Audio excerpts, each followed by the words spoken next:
So yesterday on Twitter, Cornel West said something that sort of flew under the radar. Basically, he tweeted out that Alexandria Ocasio-Cortez has to be considered a favorite to run for president in 2024. And I find this such an interesting claim. Again, sort of flew under the radar. It was related to the fact that she was a guest on his podcast. It's a brand new podcast.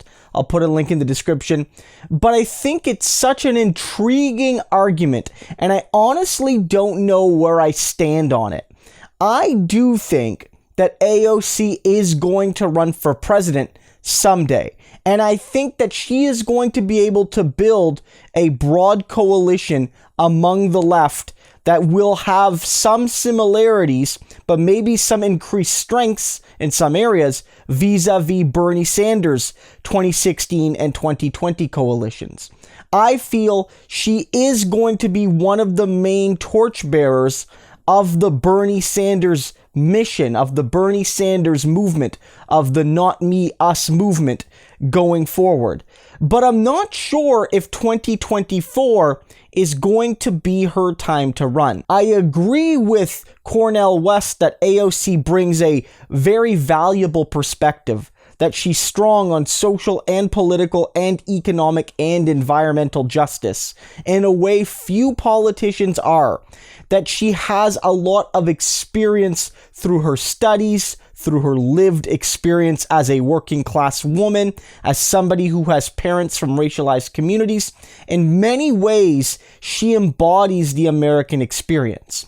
But 2024 is awfully early. First of all, the first reaction I saw was, is she even going to be old enough? And honestly, I had to look it up myself. Technically, she would just be over the line as old enough to run for president. You have to be at least 35 years old to be president. On election day, I believe you need to be 35 years old. In any case, she's turning 35 in October of 2024.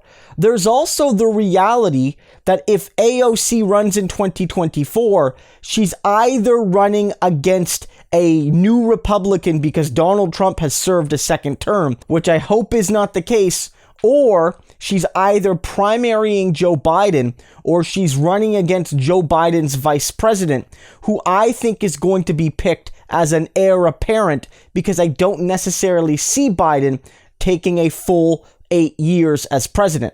I see him, without saying it, because it delegitimizes your first term, I see him, towards the end of his first term, maybe saying 4 years is enough for me. I want everyone to support Kamala Harris or whoever I pick.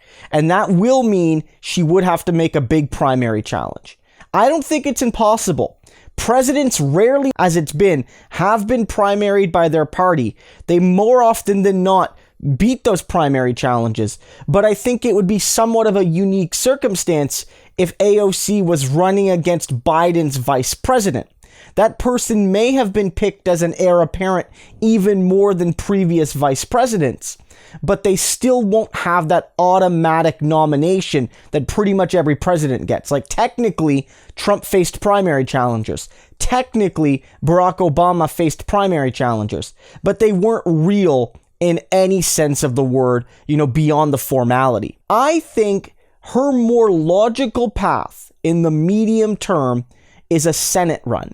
That's what I think is going to be.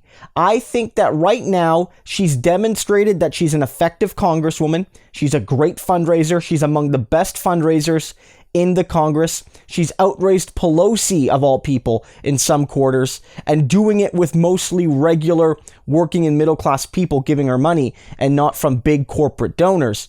She's also proven that she can defend her turf with a primary challenge. Not only did she win her primary challenge this time around, but she won by a massive amount, like 50 points or so. So what she's shown is that she's built her beachhead. That was step one electorally.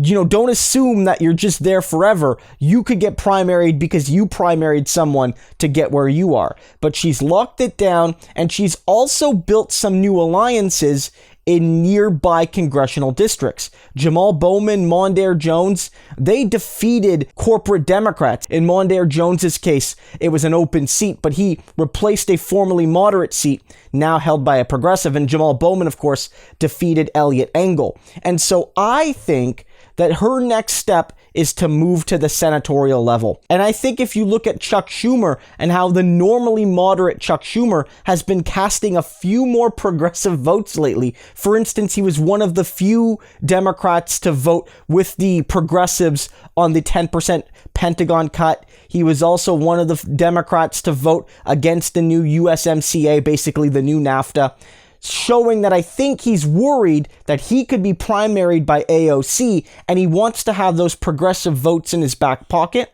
to say to people, look, I know you like AOC, but I'm not really this right-wing Democrat that I'm typecast as. Look at all the progressive votes. Look at all the times I voted with Bernie and Warren, etc. And I don't know if that's genuine, and I don't know if he just cast those votes because he knew his votes in those very, very lopsided, votes would be meaningless. But I do think that he worries about an AOC challenge. So I don't necessarily know if there's going to be a progressive standard bearer in 2024. I don't know if, for instance, Biden wins and he has a VP heir apparent, that person really might just get the red carpet treatment to the Democratic nomination. I'm not sure yet.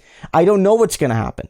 But what I do know is Cornel West is right in saying that AOC should have presidential ambitions and AOC has the talent to get the job done. I really do believe that. She's awfully green still, and she still has a lot of way to go. But I think more than most politicians right now, she has the values and the talent to get that job done. So I want to see AOC run for president. I don't know if 2024 is the right time, but I want to know what you think. I think Cornel West is onto something, but he might be a little bit premature.